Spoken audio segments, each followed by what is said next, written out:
లలితా సహస్రనామ స్తోత్రం పఠనమైన తర్వాత శిష్టులైన వారు చెప్పేటువంటి ప్రధానమైన 2 అంశములు ఏమిటి అంటే, ముఖ్యంగా ఉమానామాన్ని 10 మార్లు పఠించమన్నారు. మనకు తెలిసి తెలియక ఏవైనా దోషాలుంటే ఆ దోషాలన్నీ ఉమానామ స్మరణ వల్ల తొలగుతాయని శిష్టులైన వారు చెప్పారు. ఒకటి శాస్త్రము, ఇంకోటి శిష్టాచారము. ఈ రెండిటితోనే భాష్యానికి మనం వివరణ ఇవ్వడం జరుగుతున్నది. భాష్యానికి వివరణ ఎందుకన్నామంటే, పెద్దలు చెప్పిన భాష్యాలను వివరించుకోవడమే ఇక్కడ జరగబోతున్నది.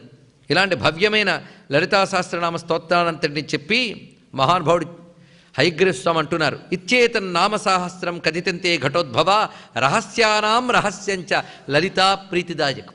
ఈ రహస్యం అనే మాటని ఎన్ని మార్లు నొక్కి చెప్తున్నాడు. ధర్మశాస్త్ర, మంత్రశాస్త్ర, తత్వశాస్త్రముల్ని రహస్య శాస్త్రములు అంటారు. ఆ 3 శాస్త్రాంశములు ఇందులో ఉన్నాయి.